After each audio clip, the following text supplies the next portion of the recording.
Je suis Alicia, la couturière derrière Atelier Marquise qui donne des cours de couture et de broderie sur Barcelone. Aujourd'hui, deuxième tuto autour du masque, mais ce coup-ci pour le réaliser sans machine. Je sais que vous êtes nombreux à ne pas avoir de machine à coudre chez vous pendant le confinement, donc l'idée c'est de vous donner les clés pour le coudre avec vos mains. Si tu as une machine et que tu veux utiliser mon autre tutoriel pour le réaliser, je le mettrai en lien quelque part autour de l'écran pour que tu puisses le retrouver et aussi. Avant de passer au tuto couture, quelques précautions à prendre. D'une part, ce masque, ce n'est pas un dispositif médical. C'est un masque qui va te permettre de renforcer tes gestes barrières et surtout d'éviter de contaminer les autres. C'est pour ça que tu le fais, mais ça ne t'empêchera pas d'attraper malheureusement le coronavirus. Le but, c'est de le faire au maximum dans les règles de l'art, mais il y aura quand même des précautions à prendre au niveau de l'entretien.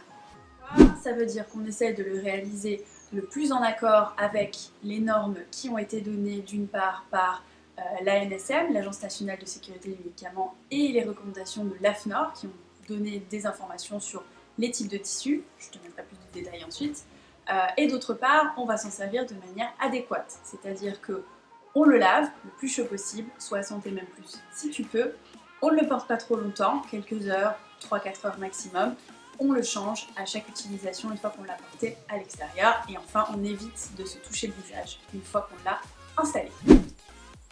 Enfin, dernière précision, ça ne te dispense pas des autres mesures de sécurité, donc bien te laver les mains, éviter de sortir au maximum, éviter d'être en contact avec les autres, respecter les distances, etc. Voilà, ça reste quand même toujours valable. Pour télécharger le patron, rendez-vous sur le site de l'AFNOR, tu remplis le petit questionnaire, tu reçois ensuite un document par mail. Voilà, et donc sur la deuxième page, ce qui va t'intéresser, c'est ce rectangle bleu qu'il va falloir que tu reproduises et c'est ça le patron qu'on va utiliser. Toutes les références sur le matériel sont disponibles dans l'annexe A du document de l'AFNOR qui est sous la vidéo. Mais grosso modo, on va utiliser du coton en plusieurs épaisseurs pour que ce soit respirant et agréable. Si tu as des ciseaux crantés, ça peut être pratique pour éviter que les bords s'effilochent, donc utilise-les mais c'est pas indispensable. Ensuite, tu vas utiliser des aiguilles, un dé à coudre si tu en as un, ça va t'aider à pousser sur le tissu s'il y a plusieurs épaisseurs, c'est agréable. Et bien sûr, une paire de ciseaux, alors soit tu as des ciseaux de brodeuse, soit des ciseaux de cuisine, ça marche aussi. Et bien sûr, du fil, tu peux utiliser des canettes ou du fil normal.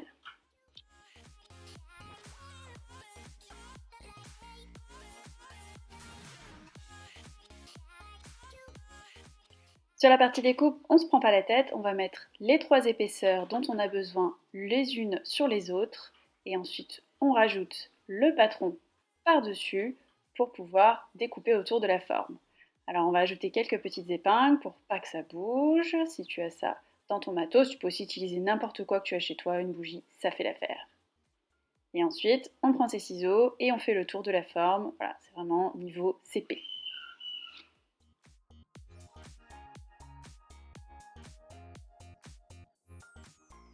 On vient ensuite noter les repères de montage, alors ils sont indiqués sur le patron AFNOR. On vient tout simplement mettre un petit coup de ciseau ou un petit coup de crayon pour savoir où réaliser les plis.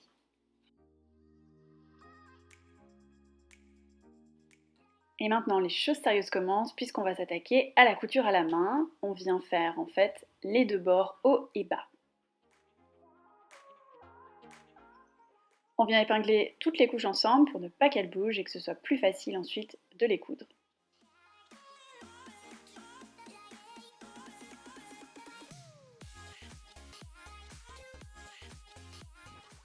On prépare son aiguiller, donc on prend son aiguille, on va bien faire passer le fil dans le chat de l'aiguille. Vous pouvez utiliser une petite canette ou un fil normal et on n'oublie pas ses ciseaux, ce sera pratique. Le dé aussi, ça vous aide à pousser quand on a plusieurs couches, donc vous pouvez le mettre de côté, si vous n'en avez pas, c'est pas un drame. Niveau longueur, on va broder et coudre en 2 épaisseurs, donc on prend quand même pas mal de longueur, mais pas trop long non plus, sinon vous allez voir, ça va faire des nœuds partout. On passe à l'intérieur du chat, on prend son temps, c'est la partie un peu technique de cette affaire, on fait glisser le fil et on va faire un petit nœud au bout pour fermer ensemble les 2 brins du fil.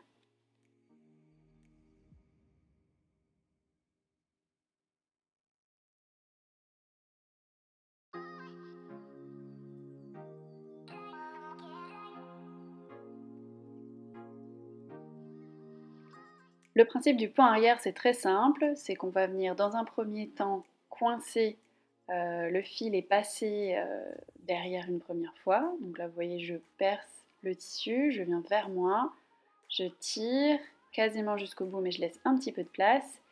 Je repasse sous le tissu et là, avec mon aiguille, je passe dans la petite boucle qui est restée en dessous. Donc ça va éviter en fait que votre fil sorte et après il est bien bloqué en dessous, il ne va plus bouger.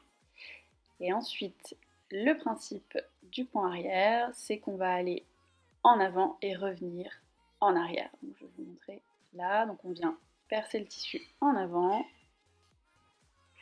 On tire bien sur le fil. On essaie de ne pas se piquer trop les doigts. Et on vient à la fin du précédent point pour fermer. C'est une couture du coup qui va être solide et bien serrée.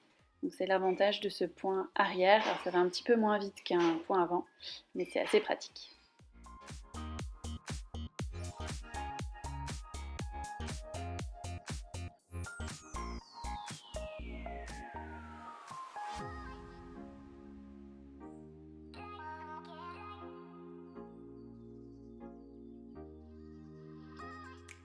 Et ensuite, on continue, on va réaliser 2 coutures avec ce point arrière, en haut et en bas du masque, pour coudre ensemble les 3 épaisseurs.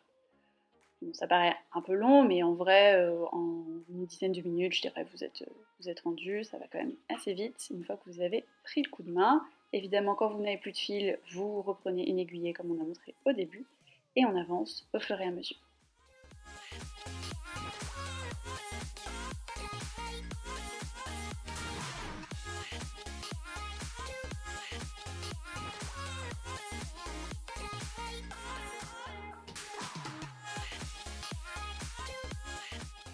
Si vous avez des difficultés à coudre bien droit, je vous recommande de tracer un trait, alors au stylo FSF si vous avez, pour vous servir de repère.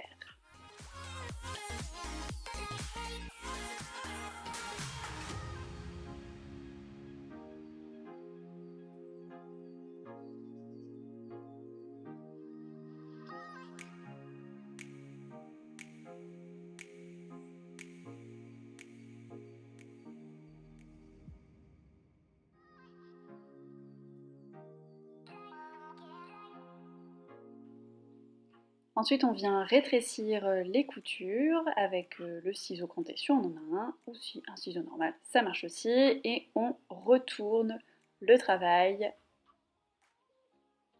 Voilà, comme ça.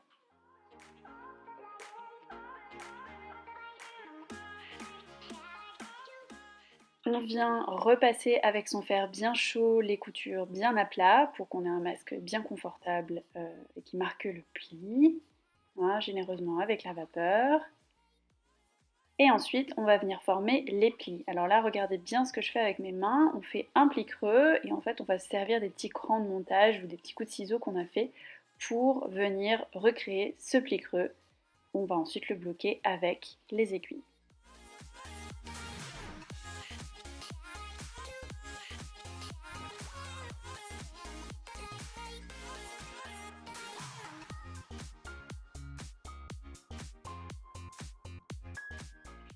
On vient ensuite réaliser la couture pour le canal du pince-nez et on vient bloquer les plis.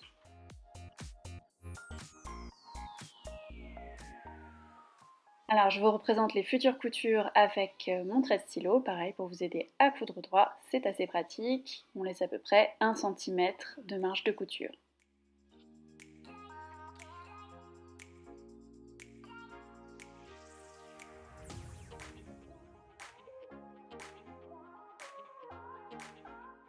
Pour le canal du pince-nez, on peut faire un point avant tout simple, donc je vais vous montrer comment ça marche. Donc on va en avant, un coup en dessous, un coup au-dessus, et on avance jusqu'au bout de la ligne.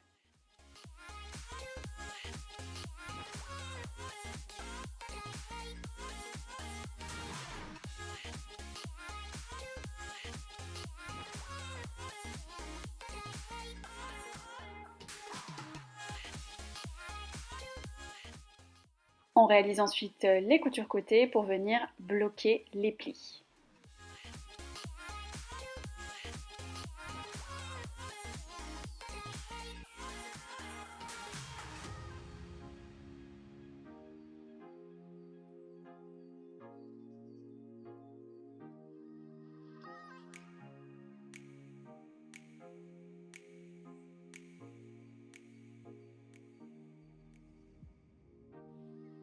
Quand on arrive à la fin de son fil, on vient réaliser un petit nœud pour bloquer sa couture et le fil pour ne pas que ça se détache. Et ensuite, on peut venir couper l'excédent de fil.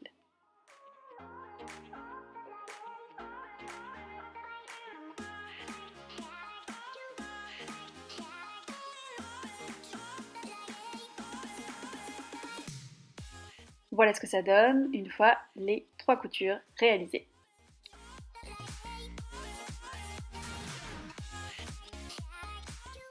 Pour réaliser les élastiques, on vient coudre 2 bandes de 18 cm dans l'élastique. On vient ensuite les positionner juste en dessous du canal pour le pince-nez. On vient les accrocher avec une pince ou une aiguille, un de chaque côté, pour ensuite venir les fixer avec une couture.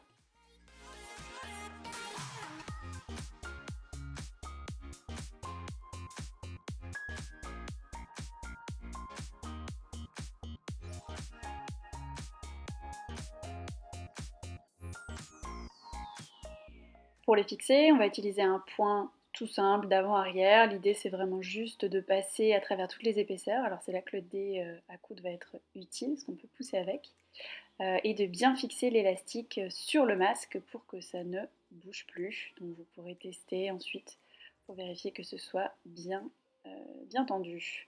Donc évidemment, moi j'ai utilisé un fil noir pour toute la couture pour que vous voyez bien ce que je fais, mais vous, pour votre propre masque, vous utiliserez une couleur beaucoup plus proche de votre tissu, ce sera beaucoup plus joli.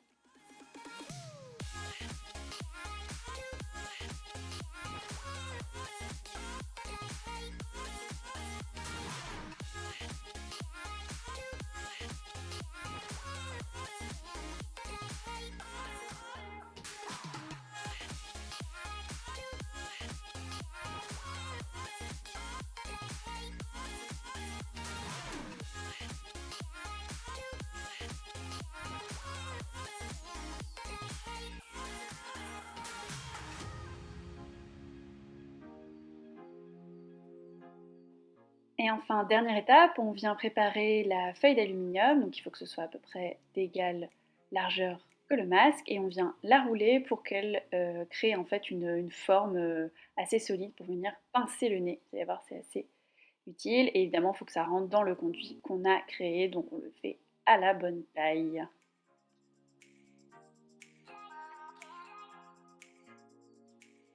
On vient ensuite le rentrer dans le canal qu'on a créé et c'est ça qui va nous permettre de le modeler à notre nez pour que ce soit plus confortable et surtout plus protecteur. Voilà à quoi ressemble le masque terminé. À l'installation, l'idée c'est qu'il vous couvre vraiment bien le visage du nez au menton et vous allez utiliser l'aluminium pour bien l'ajuster au niveau de votre nez. Il faut aussi que ce soit bien serré au niveau des oreilles et de derrière. Voilà.